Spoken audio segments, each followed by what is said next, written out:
Welcome into the 6th episode of Meet Your Aldermen.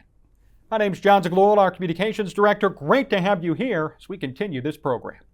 This month we're talking with one of the newest members of the Aurora City Council as we take an inside look at his background, his first year in office, and his goals for the city's 4th Ward.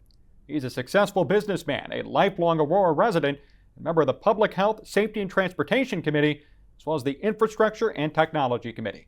Let's welcome 4th Ward Alderman Jonathan Núñez to Meet Your Aldermen. Alderman Núñez, great to have you on. How are you? Thanks for having me on, John. I'm doing well. How about yourself? I'm doing great. You know, this episode I've been looking forward to so much, and I am biased, I have to say right now. I am a 4th Ward resident. Love to hear it. So I'm very excited to talk to you about what the 4th Ward is doing and what it's becoming, especially since you've taken office here and you're 1 year in. Wanted to start, though, with how does it feel for you to be a newly elected city council member? You know, I'm still trying to grasp it. When I decided to run, I had a conversation with my wife, and I felt that I was finally in a spot professionally where I could reset and give back. My brother and I, my family, we always volunteered with different organizations and always gave back to the community that raised us. And so when I made the decision to run, it was exciting. It was a little nerve-wracking. And, you know, having grown up on the east side of Aurora and Pigeon Hill, I wasn't born and raised by Aurora University. And so I didn't have as much of a name recognition. I'm not sure if you're familiar, but my family's been here for a while. And so that helps, you know, back in Pigeon Hill, not so much on this side of town. What did you learn most about yourself in campaigning and eventually winning the role? I learned that I could just be myself. As I knocked on doors, went to different events, I met constituents at restaurants, at coffee shops. Can I give a quick shout out or a plug? Absolutely. Society 57, Dapper Brews, Atrevete, some of the best coffee in Aurora, all in the 4th Ward. So whether I was one of those coffee shops or at a public event, I learned that people just wanted to meet a human being. You know, someone that wanted to run for the role that not only cared about the city of Aurora, but knew the city. And that's really where I felt I had an advantage, or I learned I had an advantage, was born and raised here. I know every angle, every corner of the city. So, what's it mean to you now to represent a ward, considering that you were born and raised here in Aurora? It's special. Over the years, I've had a lot of firsts in our families. You know, one of the first Mexican grocery stores in the area was started by my great uncle. One of the first Mexicans on the radio was my other great uncle. You know, one of my cousins was another alderman as well. My brother is a township trustee. And so our family has definitely invested a lot in this city. And I'm just glad to be able to carry the torch and just continue on giving. What a pedigree. I wonder, you know, do you feel any pressure having to live up to the family name and do all these different firsts that a lot of your other family members have done? If anyone's met my family, and a lot of people have, they know that we all love to give each other pressure. It's how we grew up. I can tell you that when my wife started, when we started dating and she met a lot of my cousins or my siblings, she started noticing just how unique of a dynamic we have. And it's been good for us. It's helped us through school, it's helped us through our careers, it's helped us personally, and we just like to continue to push each other to be the absolute best that we can be. What do you think the biggest lesson is that you've learned from your first year in office? The biggest lesson that I've learned since I've been in office: there's no ask that's too small.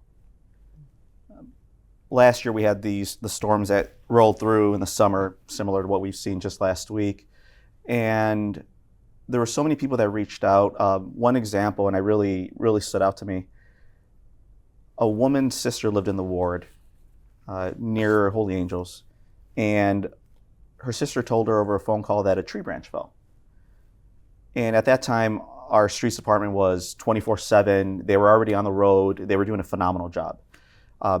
And I pulled out my cell phone, submitted a ticket while I was on the phone, and within 24 hours, it was picked up. That same woman called me the next day and just said, "Thank you so much." I didn't physically do anything. I'll never take credit for anything at all. I give credit to all of you, your department, streets, police, fire, community engagement. You all are really the people that are making the city operate day in and day out. And so I took that message and I shared it with Adrian right away. And I said, Adrian, this is coming from a woman I think she lived in North Carolina. And she just said, thank you so much for taking care of her sister. And that goes a long way, I'm sure. Absolutely. That's such a profound thing to think about, too. And I appreciate what you said, because really, my philosophy is we work for the taxpayer. Yes. We are here, we are providing a service to the taxpayer in all that we do, and we want to make sure that we provide a good value to the taxpayer, because they are funding our departments, our salaries, et cetera. So hearing a story like that really encourages myself, and I'm sure it encourages a lot of other city staff members who get to hear that as well. Absolutely, it does.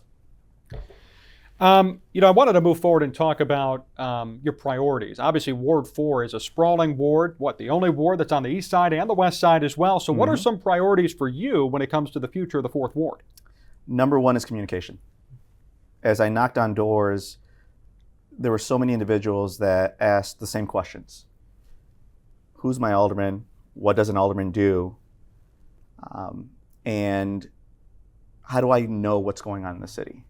So when I heard these people when these people opened the door and were giving me these responses, I knew that communication was the top priority.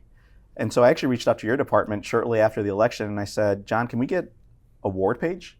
Not a Jonathan Núñez page, not a City of Aurora page, but just a ward page where we can focus on what's happening in the ward, whether it's fire hydrant flushings, whether it's events going on in the ward, or even around the city.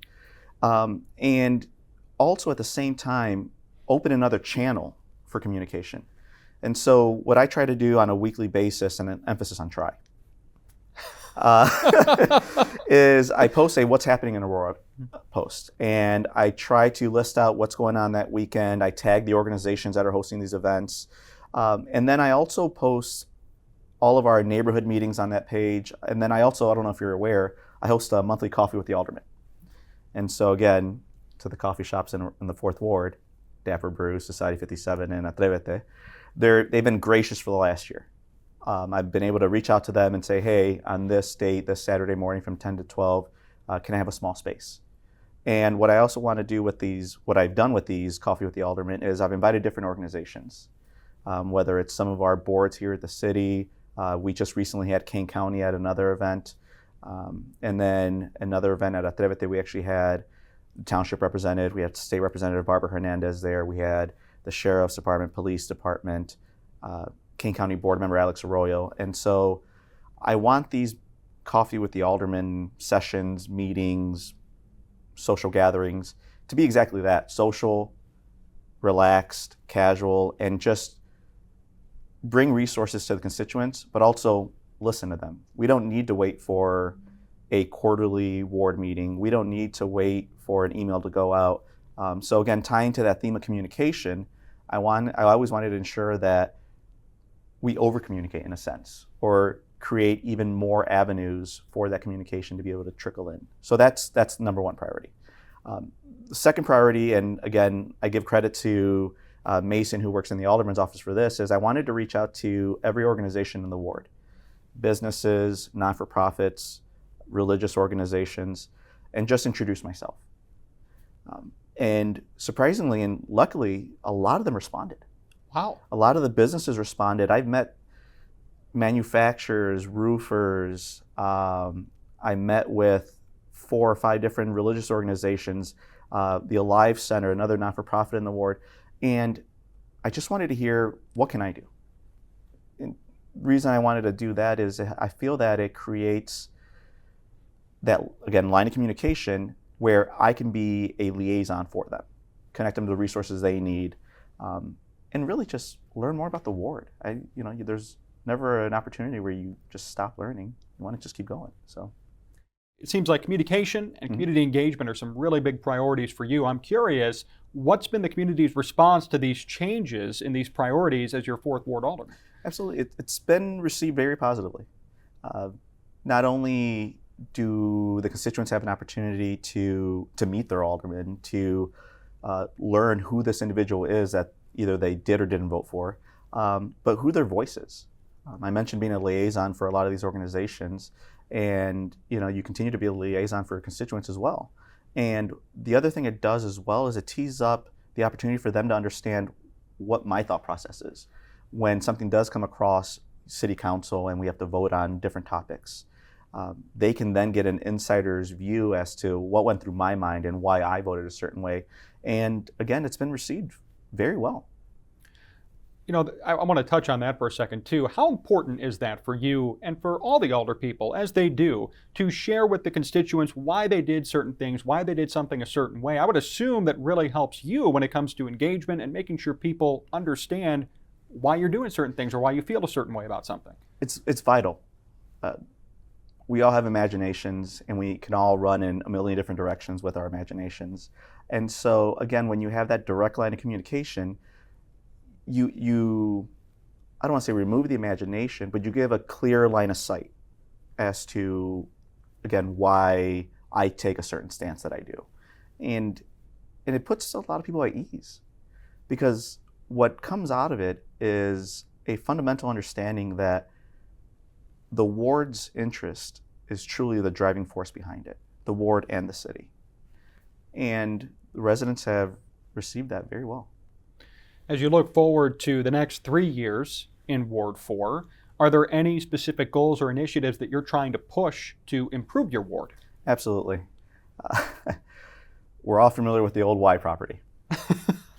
Yes. And I know there's been some interest from developers, and there's different ideas that have bounced around. And so, and then also credit to, Alderman Donnell, who also had his own vision and idea for it. And I reach out to Alderman Donnell a lot for advice and guidance.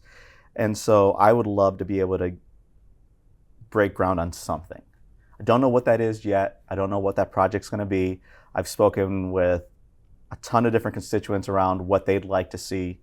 And so the Y property is definitely a focus of mine.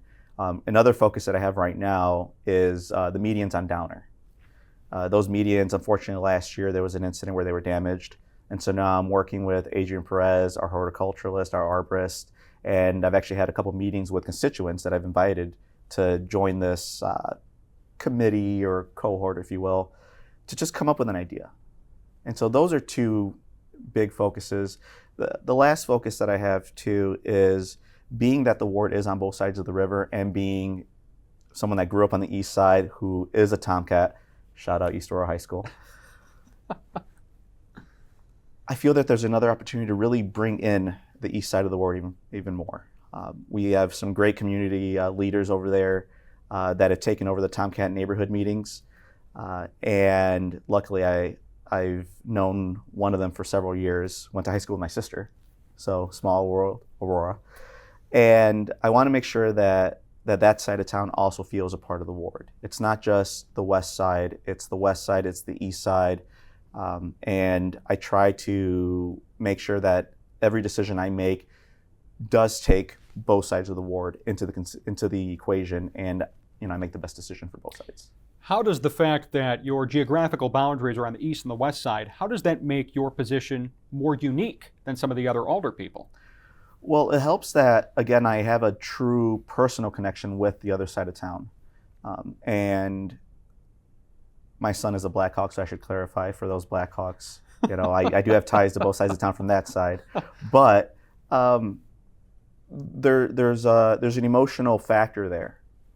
That is the side of town that raised me. I did go to East Aurora High School. That is the neighborhood that I spent a lot of time in with my friends. And so to me, my personal ties are what make it that much more unique. Alderman Jonathan Núñez here on Meet Your Aldermen. My name is Jon Zaghloul, our communications director, as we talk more with the 4th Ward Alderman about his career and the 4th Ward. And Alderman, I wanted to get into your family history. We touched on it a little bit earlier, but I'd like to dig deeper there for a second. Sure. Tell me first about your experience being born and raised in Aurora. I was born in 1989, and yes, I gave my age away, at Copley Hospital. Actually, Mercy Hospital. Wow. Sorry. My brother was born at the old Copley. I was born at Mercy. And growing up in the 90s wasn't the easiest. We had a lot of violence, and it was difficult at times. But luckily, we had community leaders even back then that took care of us. My family, we were members at St. Nicholas on High Street, and Father David Engbarth was our pastor, who I was blessed to be an altar server for and a lector for at services. And the lessons that he taught me weren't all necessarily religious. It was about life in general. It was about respecting others. It was about understanding different backgrounds, that everyone has a unique story. And I was grateful for that. And so, growing up, in the 90s and then, the early 2000s in Aurora, that he really helped get me and my family through that time. And, then going from a small graduating class of 12 kids to a freshman class of 1,000 at East Aurora High School, now that's a culture shock. That was something, and I loved all my time at East Aurora High School. Yeah. What's it mean to you today to get to serve this city with your brother, who's a township trustee? Well, what's that mean to both of you to, as brothers, serve this community?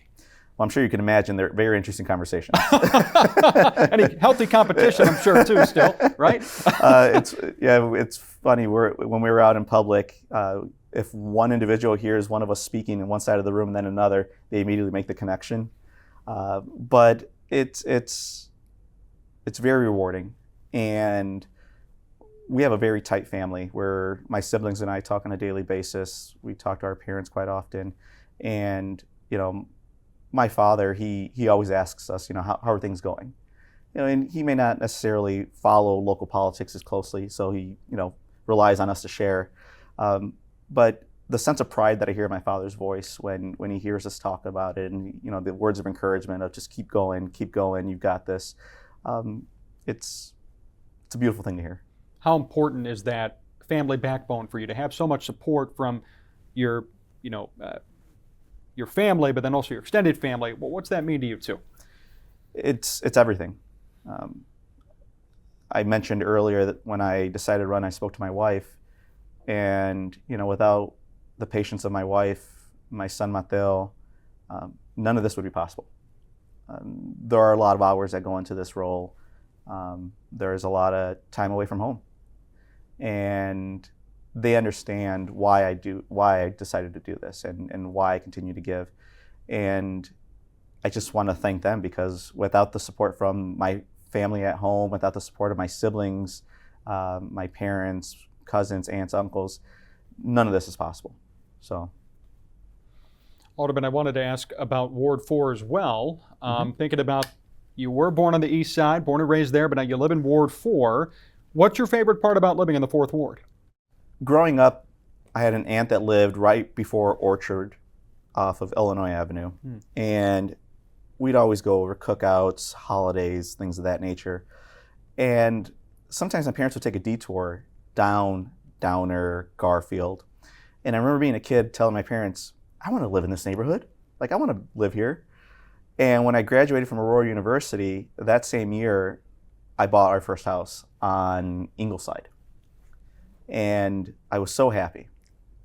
And then during COVID, my wife was walking our dog. And normally she would send me an address when things come on the market, as most couples do, I'm sure. Oh, yeah. This time she called me. She came across this house. I'd love to look at it. And you fast forward and we doubled down. We ended up buying another house in the neighborhood. And, it's like a childhood dream come true. This is the neighborhood I want to live in. It was the tree-lined streets, the canopied streets, the unique architecture. We live in a Dutch colonial. We have neighbors with English tutors. We have Cape Cods in our neighborhood. And I like architecture, if you can't tell. My wife does too, so that's okay.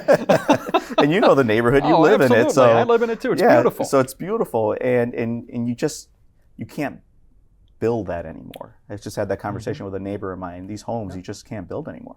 Absolutely. Totally agree with that too, by the way. Is there a favorite spot specifically that you like to be in? I know we talked about the coffee shops. You don't have to single out one, but are there favorite spots within the ward that you like to frequent yourself? I spend a lot of time at Prisco's. Really? Fair enough. Prisco's, really good food, good prices? I cook a lot at home, and so I love going to Prisco's. I love exploring. I love looking through the cheese section. I enjoy just disconnecting and grocery shopping, and it's relaxing. Alderman, last question today as we finish up. Tell me about maybe the most rewarding moment that you've had so far as 4th Ward Alderman? So I'm sure you're aware Hesed House is in the ward. And I've signed up twice with a group of volunteers to cook a meal there. The first time I took a bunch of friends, constituents, and a couple others to cook. And then the second time around that we signed up, my son actually wanted to volunteer. Wow. So I took my son, 2 of his friends, a few other friends, their nephews, and we spent 4 or 5 hours cooking dinner for just about 300 guests. And afterwards, as I'm taking my son and his friends home, I asked what they thought. And the first thing they said is, when can we sign up again?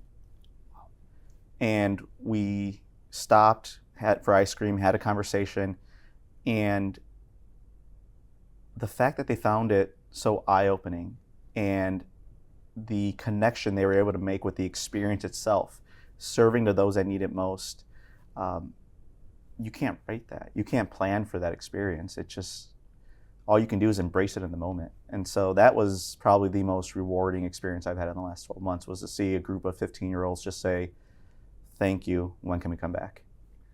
Great way to end today's episode. Alderman Jonathan Núñez of the 4th Ward, appreciate you being here Thank on you, John. Meet Your Aldermen. Appreciate you. Thank you so much. Thank you. We'll see you next time. So long.